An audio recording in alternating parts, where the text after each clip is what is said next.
दफ्तर से, जहां अमित शाह की मौजूदगी में किरण बेदी बीजेपी में शामिल हुई और माना यह जा रहा है नई दिल्ली से अरविंद केजरीवाल के खिलाफ उन्हें मैदान में उतार सकती है बीजेपी। हालांकि इस पर अभी अंतिम फैसला नहीं लिया गया है, संसदीय बोर्ड इस पर फैसला करेगा।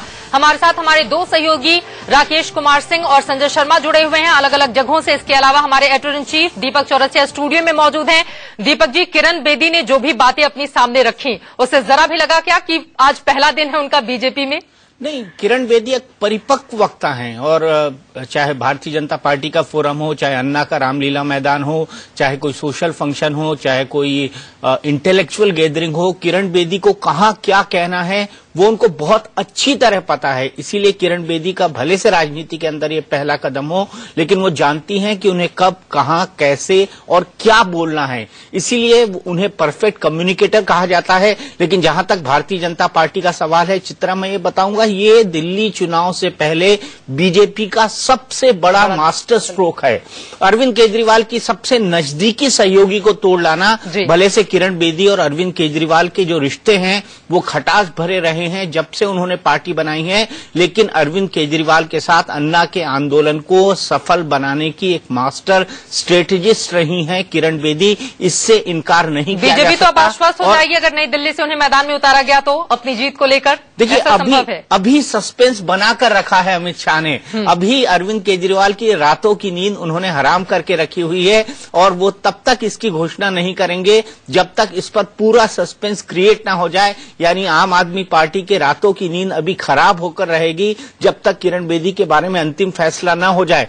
और एक संकेत उन्होंने और दिया है, एक बड़ा दिलचस्प संकेत है। उन्होंने इस विंडो को ओपन रखा है कि क्या किरण बेदी दिल्ली की मुख्यमंत्री बनेंगी। अगर मैं उनको कोट करूं तो उनका कहना है कि कोई भी कार्यकर्ता दिल्ली का मुख्यमंत्री बन सकता है संसदीय बोर्ड की बैठक के बाद।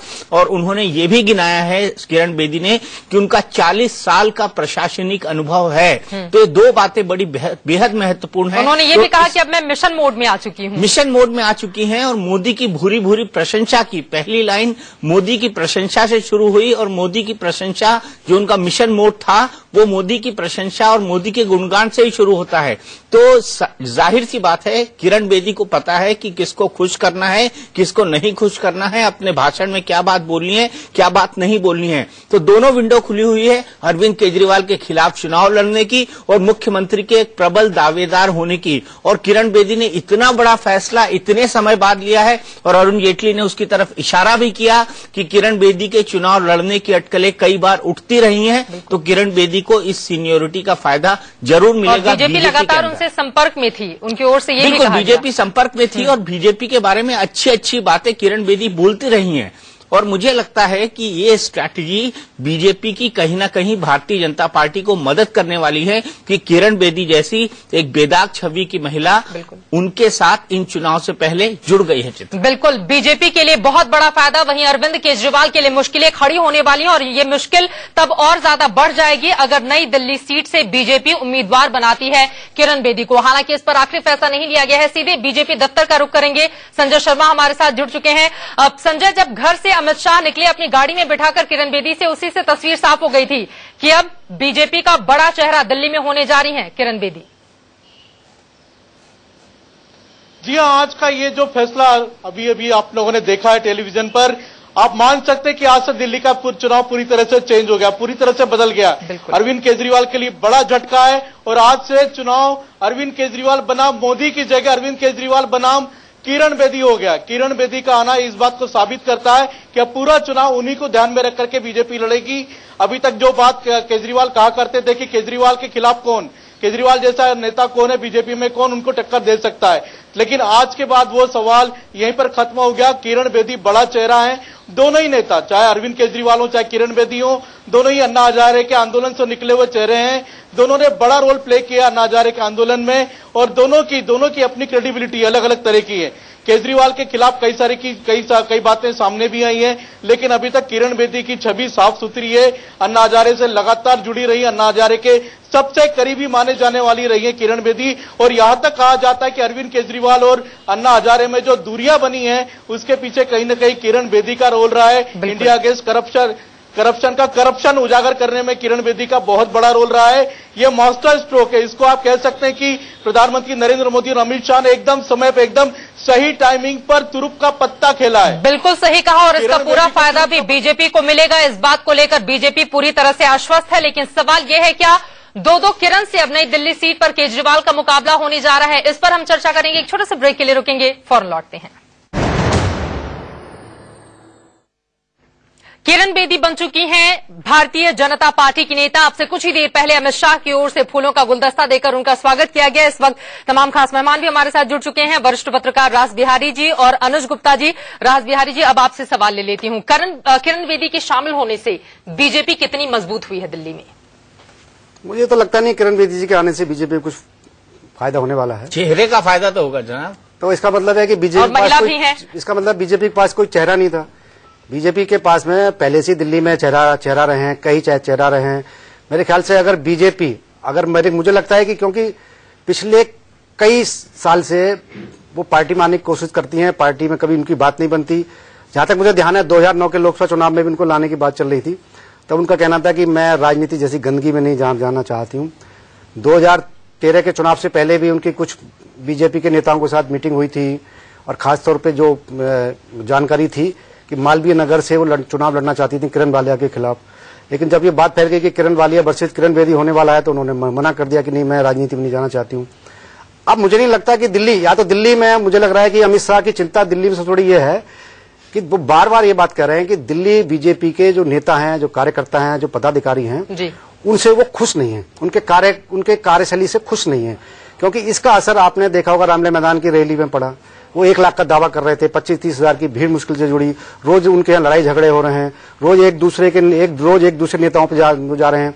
अब जहां तक जो कल बात चल रही है कि सतीश उपाध्याय की जानकारी किसने उनको दी, कहा जा रहा है कि उनके किसी खास आदमी ने ही ये बातें केजरीवाल तक पहुंचाई हैं। तो इन सब बातों को लेकर मुझे लगता है कि ये सब लोग मतलब बीजेपी के अंदर गुटबाजी भी जोरों पर है। फिलहाल ये 2 तस्वीरें हम दिखा रहे हैं टीवी स्क्रीन पर। 2011 के अन्ना आंदोलन की तस्वीर है, जब किरण बेदी झंडा बुलंद किए हुए थी। आप देख पा रहे हैं उस समय अरविंद केजरीवाल की वो सहयोगी थी, अन्ना की सहयोगी थी, लेकिन फिर दोनों के रास्ते अलग हो गए। अरविंद केजरीवाल से अलग होने के बाद उन्होंने अरविंद को निशाने पर लिया, और इसी वजह से सवाल बड़ा यह है, क्या अरविंद केजरीवाल को चुनौती देने के लिए नई दिल्ली सीट से मैदान में उतरेंगी किरण बेदी? इस सवाल के साथ अनुज गुप्ता जी आपके पास आना चाहूंगी, क्या जवाब है? उस सीट पर उनके खिलाफ उतरेंगी या नहीं उतरेंगी तो पार्टी तय करेगी, लेकिन मुझे लगता है कि उनके सबसे दमदार चेहरा तो कम से कम इस वक्त वही हो गई ना। या बिल्कुल, दिल्ली के अंदर और दिल्ली भाजपा को एक ऐसे चेहरे की तलाश जरूर थी जो चुनाव जिताने में मदद कर सके। और मुझे लगता है, देखिए, डॉक्टर हर्षवर्धन को पिछले साल 1.5-1.25 साल पहले जब नेता के रूप में प्रोजेक्ट किया गया और भाजपा नंबर 1 तो बनी, लेकिन बहुमत से दूर रह गई थी। शायद उस टॉपिंग को आज वो पूरा कर ले रहे हैं। अन्ना आंदोलन के कारण जो माहौल दिल्ली के अंदर बना, देश भर में तो बना था मगर दिल्ली में बड़ा माहौल बना था, जिसके कारण अरविंद केजरीवाल अपनी नई पार्टी को 28 सीटें दिला पाए थे। उससे उसी मंच पर उसी कार्यकर्ताओं की उसी टोली के बीच में से निकली हुई किरण बेदी शायद ज्यादा बेहतर तरीके से टक्कर दे सकती हैं। और किरण बेदी केवल अन्ना आंदोलन के समय से नहीं, देखिए आप याद करिए इंदिरा गांधी जब प्रधानमंत्री जब बनी थी 1980 के बाद, उसके बाद पीएमओ की गाड़ी को क्रेन से उठवा लिया था और क्रेन बेदी उनका नाम कहा गया था। दिल्ली तब से उनको एक मजबूत ऑफिसर के रूप में जानती रही है। दिल्ली भाजपा में अफसरशाही पर भी जिसका प्रभाव हो, ऐसे लोगों की कमी थी, और लगता है किरण बेदी जो है उस कमी को पूरा करेंगी। और पंजाबी वोट जो है, जो भाजपा से कहीं ना कहीं थोड़ा छिटक गया था, वो शायद फिर से पार्टी की तरफ जुड़ पाएगा। अमृतसर में जन्म भी 9 जून 1949 को किरण बेदी का हुआ था। फिलहाल ये अगस्त 2011 की तस्वीरें हम दिखा रहे हैं। कुमार विश्वास की कविता, हाथों में झंडा हो, होठों पर तिरंगा हो, उस पर झंडा लहराती हुई। एक बार दीपक जी का रुख कर लेती हूँ। दीपक जी, लेकिन बड़ा सवाल यह है, क्या नई दिल्ली सीट से किरण वालिया वर्सेस किरण बेदी वर्सेस केजरीवाल होने जा रहा है इस बार? जी हाँ, और गाना भी बड़ा फेमस है, तू है मेरी किरण। मुझे लगता है कि किरण बेदी वर्सेस किरण वालिया वर्सेस अरविंद केजरीवाल मुझे नहीं लगता कि किरण बेदी डायरेक्ट इच्छा रखेंगे कि वो अरविंद केजरीवाल से भिड़ जाएं, वो दूसरी सीट पर लड़ेंगी, ऐसा मुझे लगता है, ऐसा मेरा व्यक्तिगत विश्लेषण है। लेकिन पार्टी उनका इस्तेमाल करना चाहेगी एक ब्रॉडर कैनवास पर। अगर वो नई दिल्ली सीट से अरविंद केजरीवाल के खिलाफ लड़ती हैं तो न केवल वो नई दिल्ली सीट पर रिस्ट्रिक्ट हो जाएंगी, पार्टी उनसे चाहेगी कि वो पूरी दिल्ली के अंदर कैंपेन करें। वो चाहेंगी कि वो अरविंद केजरीवाल पर सीधा अटैक करें, क्योंकि किरण बेदी अगर अरविंद केजरीवाल पर सीधा अटैक करती हैं तो उस अटैक को विश्वसनीय माना जाएगा, उस अटैक को क्रेडिबल माना जाएगा। वो ये माना जाएगा कि उनकी एक पूर्व सहयोगी है, जिनकी बेदाग छवि है, जो केजरीवाल की रग रग को पहचानती हैं, जिनका एक विश्वसनीय चेहरा है, जो अच्छी वक्ता है, जिनका एक प्रशासनिक अनुभव है, जिन्होंने अन्ना के आंदोलन के लिए केजरीवाल के साथ स्ट्रैटेजी बनाई थी, जो बेबाक हैं, जो ईमानदार हैं। इन तमाम पहलुओं को देखते हुए अगर केजरीवाल के खिलाफ किरण बेदी खुलकर बोलने को राजी होती हैं, उनके राज खोलती हैं, तो केजरीवाल पूरी तरह से एक्सपोज हो सकते हैं। मेरे ख्याल से भारतीय जनता पार्टी इस मुद्दे पर ज्यादा रिलाय करेगी और किरण बेदी को किसी दूसरी कॉन्स्टिट्यूएंसी, किसी अर्बन कॉन्स्टिट्यूएंसी से उतारेगी और आम आदमी पार्टी के खिलाफ उनका प्रचार के लिए भरपूर इस्तेमाल करेगी। ये मेरा एनालिसिस है। हो सकता है मैं इस एनालिसिस में गलत हूं, लेकिन मुझे नहीं लगता कि किरण बेदी खुद चाहेंगी कि वो अरविंद केजरीवाल के खिलाफ उतरें और खुद कुएं में कूदें। मुझे नहीं लगता कि डायरेक्ट इस तरह की फाइट दो टॉप लीडर्स के बीच भारतीय जनता पार्टी भी चाहेगी और किरण बेदी भी इस तरह की किसी सीधी फाइट के अंदर इंटरेस्टेड होंगी। क्योंकि अगर ऐसा होता है तो सबका ध्यान भी सिर्फ नई दिल्ली सीट तक ही रहेगा। इस वजह से भी हो सकता है बीजेपी इससे बचे। लेकिन अगला सवाल दीपक जी आपसे ही मेरा ये है, किरण बेदी फिर खुलकर क्यों नहीं बोलेंगी? क्योंकि इसके पहले नरेंद्र मोदी की तारीफ करते हम पिछले 1.5-2 सालों से लगातार देखते हुए चले आ रहे हैं। अरविंद केजरीवाल को मौका मिलने पर जमकर कोसती भी हैं और अब तो बाकायदा बीजेपी के झंडे के तले आ चुकी हैं। फिर तो खुला मौका है उनके लिए। जी हाँ, वो बोलेंगी, जरूर बोलेंगी, खुलकर बोलेंगी, ऐसा मेरा मानना है। क्योंकि भारतीय जनता पार्टी से जो राजनीतिक डील हुई होगी उनकी, उसमें उन्होंने अरविंद केजरीवाल के कई राज उनको बताए होंगे, अरविंद केजरीवाल की कई बातें बताई होंगी। अरविंद केजरीवाल पहले भी कई सवालों में घिरे हुए हैं, उन पर पहले भी कई आरोप लगते हुए हैं। अन्ना के आंदोलन को लेकर, अन्ना के आंदोलन को खिंचवाना चाहते थे, उसको लंबा करवाना चाहते थे। अन्ना के आंदोलन में जो चंदा इकट्ठा हुआ था उसको लेकर भी कई सवाल उठे थे। अन्ना को वो चेक लेकर गए थे या चेक लेकर नहीं गए थे, उसको लेकर भी कई सवाल खड़े हुए थे। अन्ना के डिफरेंट आंदोलन में जो पैसों का कलेक्शन हुआ उसको लेकर भी कई सवाल खड़े हुए थे।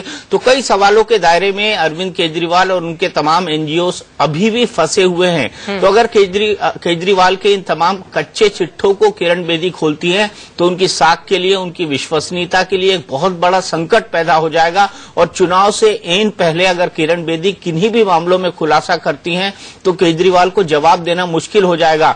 यानी अगर ये पॉलिटिक्स किरण बेदी करना शुरू कर देती हैं तो फिर केजरीवाल की हिट एंड रन की पॉलिटिक्स पूरी तरह से खत्म हो जाएगी और ये केजरीवाल की पॉलिटिक्स के लिए एक बहुत बड़ा झटका होगा। तो चित्रा, हमको ये समझना पड़ेगा कि बीजेपी किस तरह का इस्तेमाल किरण बेदी का करना चाहती है, किस तरह से अरविंद केजरीवाल को घेरना चाहती है, ये एक बहुत बड़ा सवाल होगा। और इस पर पूरे के पूरे चुनाव में दिल्ली की नजरें बनी रहेंगी। लेकिन किरण बेदी को लाकर इन चुनाव को बेहद दिलचस्प बना दिया है भारतीय जनता पार्टी। भारतीय जनता पार्टी ने दिल्ली चुनाव को बेहद दिलचस्प बना दिया है और उसका पूरा फायदा भी उसे मिलने की उम्मीद जताई जा रही है। हमारे साथ तमाम एक्सपर्ट जुड़े हुए थे, आप लोगों का शुक्रिया। एक छोटे से ब्रेक के लिए हम रुकेंगे। देखना दिलचस्प रहेगा किरण बेदी के बीजेपी में शामिल होने के बाद अब अरविंद केजरीवाल की ओर से इस पर बयान क्या आता है। एक छोटे से ब्रेक के लिए रुकेंगे, फौरन लौटते हैं।